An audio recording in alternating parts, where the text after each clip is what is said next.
السلام عليكم. النهاردة هنتكلم عن الأسبوع 31 من الدوري الإنجليزي. نتكلم عن النتائج، وهنتكلم كمان هنعرف كمان ترتيب أندية الدوري بعد انتهاء هذا الأسبوع، وهنعرف هدافين الدوري الإنجليزي بعد انتهاء هذه الجولة، ونعرف كمان صناع الأهداف، أحسن صناع أهداف في الدوري الإنجليزي إلى الآن. وكمان هنتكلم عن الدوري المصري والأسبوع 17 مباراة اللي اتلعبت، وهنعرف ترتيب الأندية بعد انتهاء هذه الجولة 17.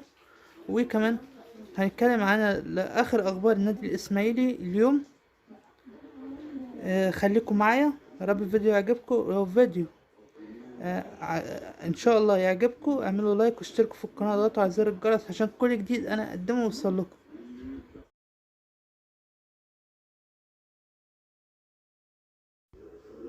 نيوكاسل يونايتد 1، ايفرتون 1، نوتنغهام فورست 3، فولهام 1، برينلي 1، وولفرهامبتون 1، بورموس 1، كريستال بالاس 0، وإست هام 1، توتنهام 1، برنتفورد 0، برايتون 0، أرسنال 2، لوتن تاون 0، مانشستر سيتي 4، أستون فيلا 1، ليفربول 3، شيفيلد يونايتد 1، تشيلسي 4، مانشستر يونايتد 3.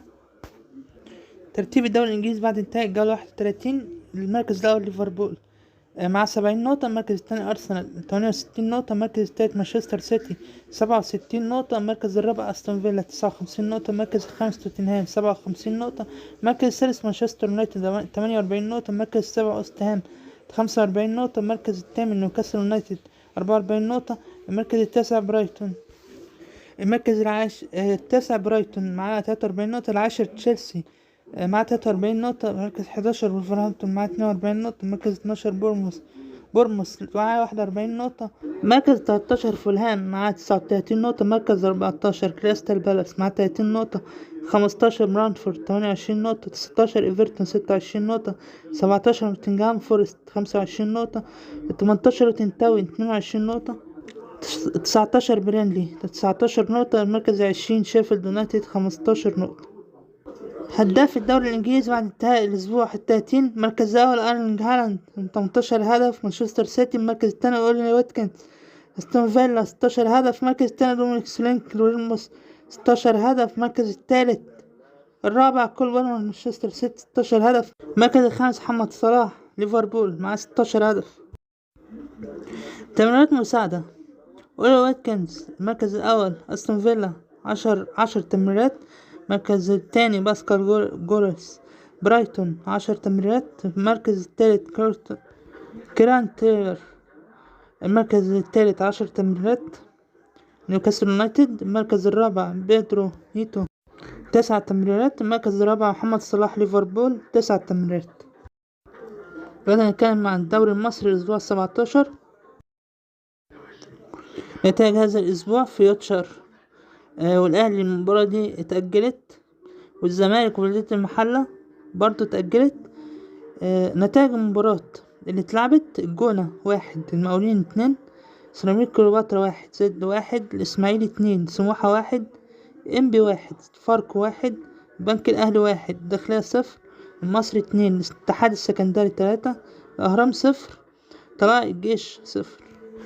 ترتيب الدوري المصري بعد انتهاء الأسبوع 17: المركز الأول الاتحاد السكندري من 15 مباراة مع 27 نقطة، المركز الثاني إنبي من 16 مباراة مع 27 نقطة، المركز الثالث المصري من 15 مباراة مع 27 نقطة، الرابع الأهرام من 13 مباراة مع 28 مع 26 نقطة، المركز الخامس زد من 16 مباراة مع 24 نقطة، المركز السادس سيراميكا كليوباترا من 15 مباراة مع 22 نقطة، المركز السابع الجونة من 15 مباراة مع 22 نقطة، المركز الثامن سموحة من 16 مع 22 نقطة، المركز التاسع طلائع الجيش من 15 مع 21 نقطة، المركز العاشر بنك الأهلي من 17 مباراة مع 18 نقطة، المركز 11 الأهلي من 8 مباريات مع 17 نقطة. مركز 12 فيوتشر من 13 مباراة مع 17 نقطة. مركز 13 الإسماعيلي من 16 مباراة مع 17 نقطة. مركز 14 بلدية المحلة من 16 مباراة مع 16 نقطة. مركز 15 الزمالك من 11 مباراة مع 15 نقطة. مركز 16 فاركو من 15 مباراة مع 12 نقطة. مركز 17 المقاولين من 16 مباراة مع 12 نقطة. مركز 18 الداخلية من 16 مباراة مع 9 نقاط. أخبار الإسماعيلي اليوم: نصر أبو الحسن رئيس الإسماعيلي: العسقلاني لن يلعب في مصر سوى للنادي الإسماعيلي. وأوضح نصر أبو الحسن خلال تصريحات لبرنامج النجوم في عز الظهر عبر إذاعة أون سبورت FM على موجات أون سبورت قائلا: وقمت ببيع إياد نفقان بمبلغ قدره $1,000,000 لتوفير العملة الصعبة، وهناك بند في عقد اللاعب بنسبة 10% إعادة بيع لأي نادي آخر. قرار الإسماعيلي بخصوص الثلاثي المتمرد وجاء ذلك عقب تجاوب مع المرن الجماعي الأصفر دون إذن من الجهاز الفني وكالة أبجال. استقر مجلس إدارة النادي الإسماعيلي على تطبيق اللائحة على ثلاثي الفريق الأول بالكرة باسم مرسي وكريم عرفات وأحمد محسن، وجاء ذلك عقب تجاوب مع المرن الجماعي الأصفر دون إذن من الجهاز الفني وكالة أبجال. وكده اتكلمنا النهاردة عن الأسبوع 31 من الدوري الإنجليزي، وعرفنا آخر نتائج المباريات، وعرفنا كمان ترتيب الفرق الدوري بعد انتهاء هذا الأسبوع، وكمان اتكلمنا عن هدافين الدوري إلى الآن، واتكلمنا عن أحسن لعيبة، يعني أحسن تمريرات لعيبة صاحبة أحسن تمريرات، تمريرات إيجابية في فريقهم في فرقتهم. وعرفنا كمان اتكلمنا كمان عن الدوري المصري بالأسبوع 17، عرفنا نتائج المباريات هذا الأسبوع، وكمان اتكلمنا ترتيب الجدول الدوري المصري بعد انتهاء الجولة 17، وكمان عرفنا آخر أخبار النادي الإسماعيلي اليوم. لو فيديو عجبكم دوسوا لايك واشتركوا في القناة وضغطوا على زر الجرس عشان كل جديد أنا أقدمه يوصل لكم، وأرجو منكم الاشتراك المتابعة والاشتراك في القناة لو عجبكم الفيديو بعد إذنكم، يعني شكرا.